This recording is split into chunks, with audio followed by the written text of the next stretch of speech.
Welcome to Bell Bay Golf Club. My name is Ted Stonehouse and I'm the head professional and general manager here at Bell Bay. And I'm pleased to introduce you to the Bell Bay Golf Academy, where we teach left and right-handed golfers, adults, some of our best amateurs in the province, as well as some of the up-and-coming little juniors that we have. We hope you enjoy this video. Some of the key fundamentals in the game of golf start off with the grip. Starting here, we want our top hand, which is your glove hand, so that the pad, this pad here, is sitting right on top of the club. As Brett is showing us here, he's got the top hand on and he has created a little bit of a gap right here. If this gap is not here, then it is in the incorrect spot.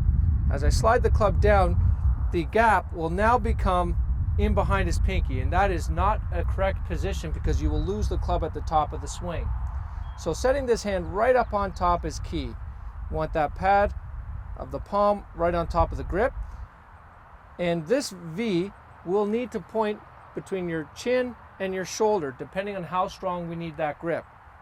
To bring the bottom hand on, we're going to bring the club up. And we're going to ask Brett to slide his hands around to just his fingertips only around the end of the club. And in this position, he slides his hand down so they join, and he's going to put his hands covering his thumb. And this valley is now covering the thumb, the valley of the bottom hand. As you can see, we have a V and a bit of a seam here. That is pointed again up towards your back shoulder. There are two other ways to hold the club. If you take your pinky and wrap your fingers around, slide down, this is called the overlap, where we're overlapping the pinky over top of the index finger. Open your hand again, Brett, slide it up top, and you take your pinky and your index finger and interlock them, and slide it down and wrap your fingertips around again. Wonderful.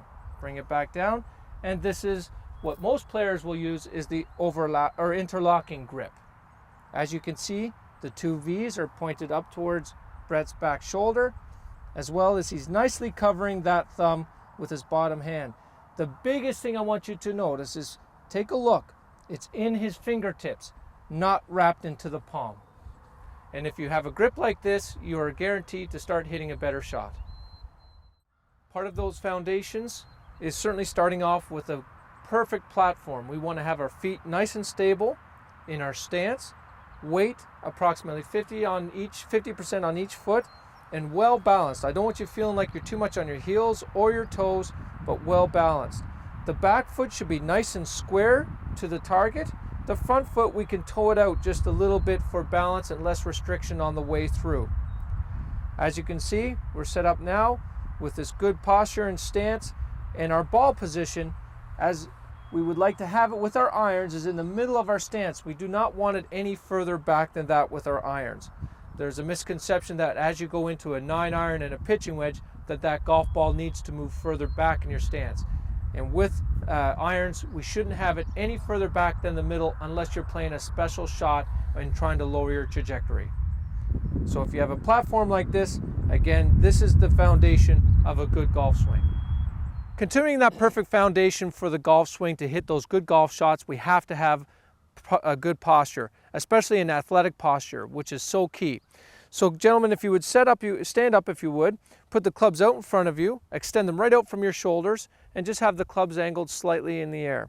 Okay? From here, we're going to bend over at the waist, pushing your bottom straight back until the club hits the ground. In this position, you're now going to take your legs or your knees and just relax them, unhinge them, okay, or unlock them, I should say, so they're slightly hinged. What we're looking for is a nice tall back, good angles at the hips, and again, a slight angle at the knee. Now we're in an athletic position, ready to hit that golf ball. A couple of checks that we want to make when we're in our posture. Number one is, if that club is too far out, we're simply going to let the back arm or the bottom arm relax and hang down. As you can see, it's going underneath. Okay, so we would need to slide the club back so that this hand simply comes right onto the golf club. From there, another check we can do is if our club is too close to us, again, if the hand is extending beyond the club, then we need to adjust that club accordingly so that that hand just joins back onto the golf club. Okay? We can also take this bottom hand off, create a fist, and then take our top hand and we should be a fist and 3 fingers away from the top of our belt buckle. Finally, I'll let you gentlemen take your posture one more time. Set up. Finally, we want to make sure that our chin is up, and you can take your finger and your index finger and your thumb, and you should be able to, from your sternum to your chin, be able to make an L. And if you can do that, this allows the beginning of a rotation of your shoulder to come under your chin, opposed to your chin being buried in your chest and trying to make a turn with your chin getting in the way. So if you start off with this posture, you're already on the way to hitting a good golf shot. With regards to our ball position, as you can see, the golf ball, as the clubs get longer, will move more towards your front foot. And when we're hitting it off a tee, the driver, fairway metal, hybrid, and then the irons, you can see the progression of the height of tee. We want about half of the golf ball above the club head itself. The reason for the driver being put so far forward in our stance is simply because it literally needs more time to get to square, being a longer shaft. With our irons, the shaft, the club needs to be set up so the ball position is right in the middle. When you're swinging, you're going to have more of a descending blow, making sure you hit the golf ball first, then taking the divot.